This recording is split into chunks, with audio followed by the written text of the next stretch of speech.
शेख शब्बीर साहब,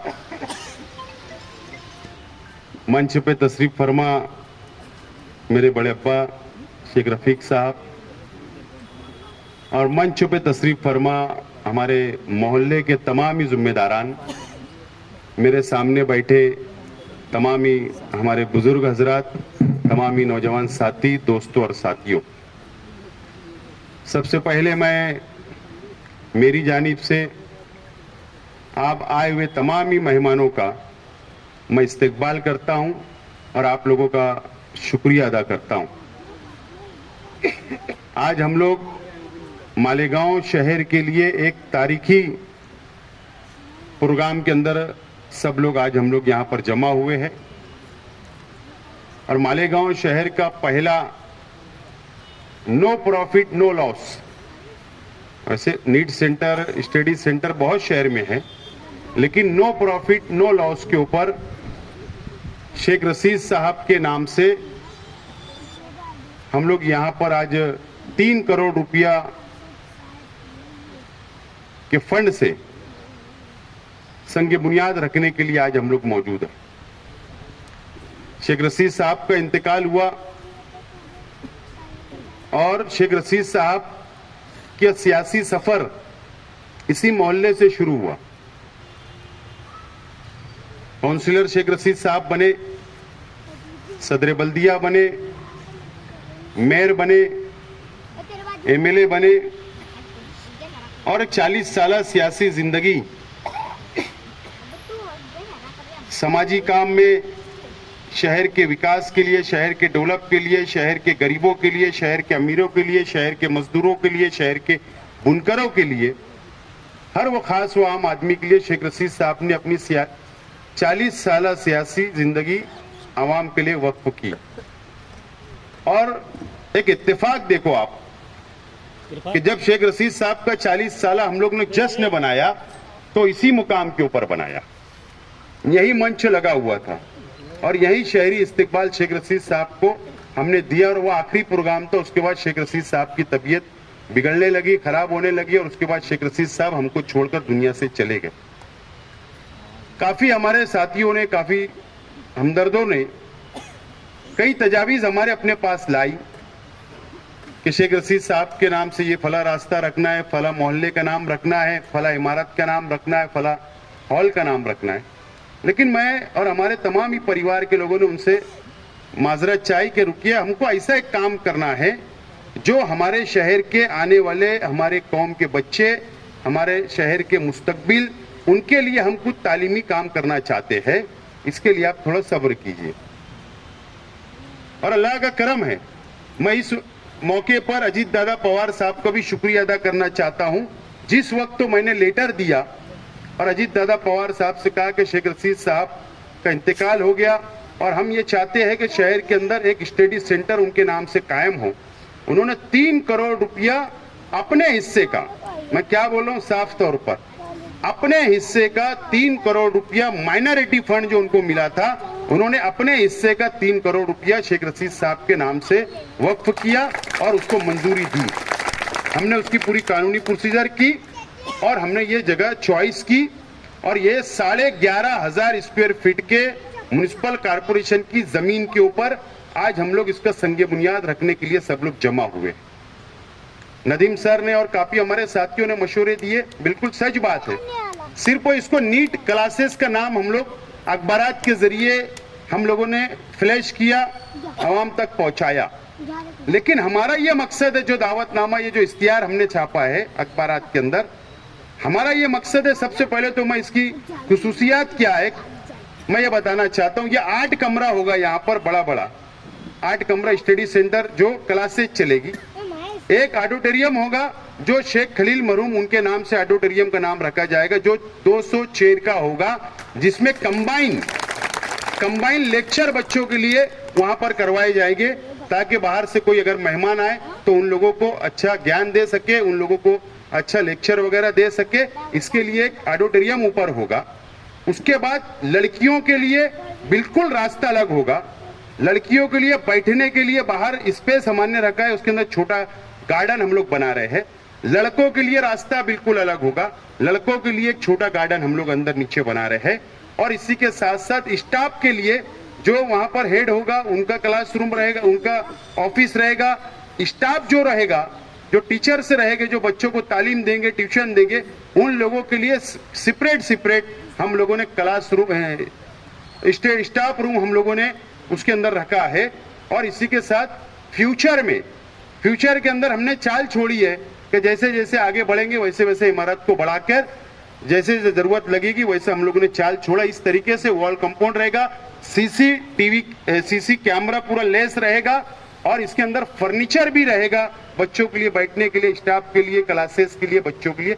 एक आला दर्जे का हम लोग ये स्टडी सेंटर बना रहे शेख रशीद साहब के नाम से। उसके बाद हमने ये सोचा है कि नीट क्लासेस और GAA की जो क्लासेस रहेगी वो तो चलेगी, लेकिन उसी के साथ साथ प्राइमरी एजुकेशन की क्लासेस, हाई स्कूल की क्लासेस और हमारा सीनियर कॉलेज की क्लासेस, जूनियर कॉलेज और सीनियर कॉलेज की क्लासेस भी ट्यूशन की यहाँ पर चलाने का हमारा प्रोग्राम है।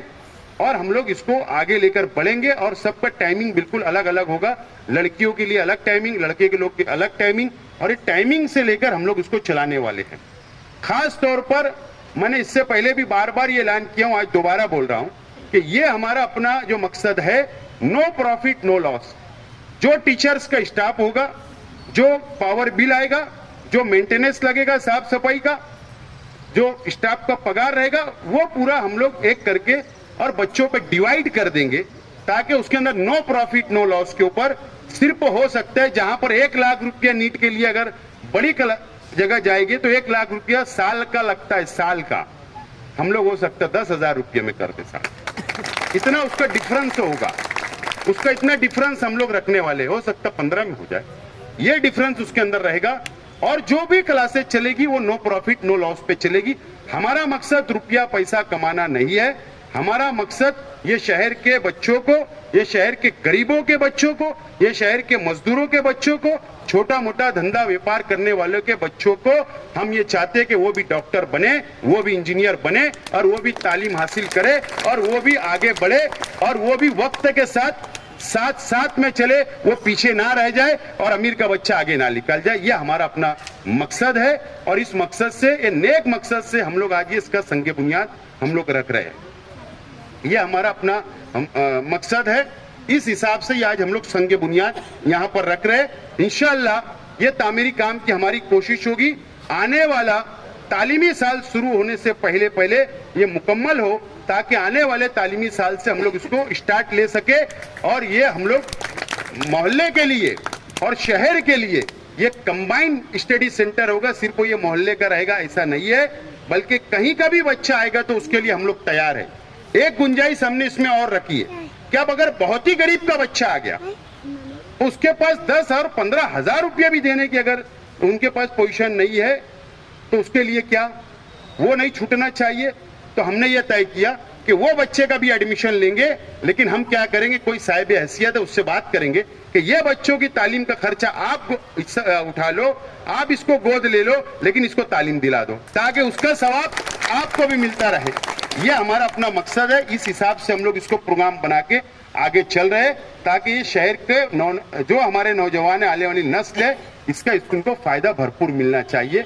ये हमारा अपना मकसद है। इसीलिए आज हम लोग सब यहाँ पर जमा हुए, और ये संग बुनियाद रखने का एक बड़ा मैं प्रोग्राम करना चाहता था। पूरे तालीमी अदारों को बुलाना चाहता था, टीचर्स, डॉक्टर, सबको बुलाना चाहता था, लेकिन आचार संहिता का डर लग रहा है कि 2 दिन में, 3 दिन में, 4 दिन में कभी भी लग जाए। इसके लिए आज हम लोग संग बुनियाद मुख्तसर में हम रख रहे हैं, और इंशाल्लाह जब इसका इफ्तिदा करेंगे, जिंदगी रही तो हम सब लोगों को बुलाकर एक आलीशान इफ्तिदा करेंगे, और शेख रशीद साहब के नाम से इसका कैंपस तैयार होगा, और शेख खलील साहब के नाम से ऑडिटोरियम तैयार होगा। इस तरीके से ये इलाके की में भी इसकी बहुत डिमांड है।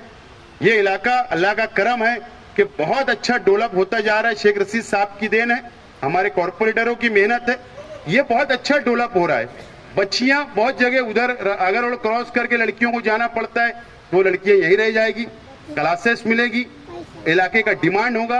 एक माहौल तालीमी हमको हमारे मोहल्ले के अंदर, हमारे शहर के अंदर मिलेगा, इसकी हमारी अपनी हमेशा कोशिश रही है। और हमने ये मोहल्ले को हम सब लोगों ने मिलकर, अल्लाह का करम है, बहुत अच्छी तरीके से हम लोग संभालते हैं। हमारे मुखालिफ कुछ भी बोले हजार खोली को, लेकिन हमारे जो यहाँ रहने वाले हैं उनको पूरा भरोसा और एतमाद है कि हम लोग कैसे लोग हैं और हमारे साथी कैसे लोग, सबको एतमाद है। इसलिए ये इलाका है इतना खूबसूरत है, अल्लाह का करम है, और इसके अंदर हम लोग मजीद तरक्की करेंगे, ये हमारा अपना वादा है। बहरहाल इसीलिए आज आप लोग को याद किया गया था, आप लोगों का बहुत बहुत शुक्रिया। मैं इस मौके पर शेख रशीद साहब के 1999 से पहले के साथी, मैं क्या बोल रहा हूं, शेख रशीद साहब 1999 में सदर एमएलए बने, लेकिन उससे बहुत पहले के साथी, उनके दोस्त जियाउद्दीन बाबा सिद्दीकी साहब, जो शेख रशीद साहब के साथ 10 साल एमएलए भी रहे, वजीर भी रहे, और एक वक्त में जब कांग्रेस की हुकूमत थी तो वो यहाँ के संपर्क मंत्री भी रहे नासिक जिले के, और उनका बहुत अच्छा राब्ता और आना जाना रहा। 2002 के जो फसाद, 2001 का जो फसाद हुआ था, उसमें बहुत बड़ी रिलीफ लेकर वो मालेगांव शहर आए थे, और शेख रशीद साहब का ताल्लुक हमेशा कायम रहा। शेख रशीद साहब के इंतकाल के बाद इत्तेफाक देखो, मेरा राब्ता बहुत उनसे मजबूत होता चला गया। अभी जो सोलर पैनल का मैंने पैसा लाया, फंड लाया, वो भी 100 करोड़ रुपया अपने हल्के के लिए लाने के लिए हमारी मुलाकात होती रही। जब जब मैं मुंबई गया, जब वो हम लोगों के साथ हम बैठते रहे, सलाह मशवरा करते रहे, और इतना अच्छा मेरा उनका राब्ता हो गया, इतना अटैचमेंट हो गया, वो हर 2 दिन 3 दिन गैप करके मुझे फोन किया करते थे, क्या बेटा कैसा चल रहा है, कैसा चल रहा है, हालात कैसे है, माहौल कैसा चल रहा है, इलेक्शन कैसा चल रहा है, तू मंत्रालय में आता तो मेरे को बोला कर, मैं भी आऊंगा, कोई काम की जरूरत रही तो मुझे बोला कर। इस तरीके का मेरा उनका बहुत गहरा ताल्लुक हो गया था। और कल रात एक अफसोसनाक खबर हम लोगों को मिली पूरे महाराष्ट्र नहीं मुल्क भर के लिए, और उनकी एक खुसूसी ये बात थी, जब उन्होंने मुझे बताया कि उन्होंने कहा कि जब वो हम एंटी चैम्बर में बैठे थे अजीत दादा पवार साहब के, तो मुझको बोला कि तेरा वजू है? मैंने नहीं, मतलब मैं सफर में हूं, कसर पढ़ लूंगा। बोले नहीं, मेरी 5 वक्त की नमाज चल रही, मैंने 5 वक्त की नमाज शुरू किया हूं, तो बोले मैं पढ़ लेता। वो एंटी चैम्बर में गए, वजू किया, मेरे साथ जब तक बैठे रहे, 3 वक्त का टाइम आया नमाज का, तीनों वक्त उन्होंने नमाज पढ़ा। और कल हमको बहुत अफसोसनाक खबर मिली कि उनको किसी ने गोली मार दिया, 2 लोगों ने, 3 लोगों ने गोली मार दिया और उनका इंतकाल हो गया। मैं अल्लाह से दुआ करता हूं, अल्लाह ताला उनकी मगफरत करे, अल्लाह ताला उन्हें जन्नतुल फिरदौस में आला से आला मुकाम अता करे। और आज की हुकूमत महाराष्ट्र से मैं मुतालबा करता हूं कि उनके जो मुजरिम है, जो गोली उनको मारी गई है, जिस बेदर्दी से गोली मारी गई है, उन लोगों को कड़ी से कड़ी सजा मिलना चाहिए, यह एहलियाने शहर की तरफ से मैं डिमांड करता हूं। और फिर एक मर्तबा उनके लिए मगफरत की दुआ मांगता हूं और मेरी बात को खत्म करता हूं। मैं चाहता हूं, वक्त कम, हाफिज साहब आगे दुआ कर, और फिर उसके बाद हम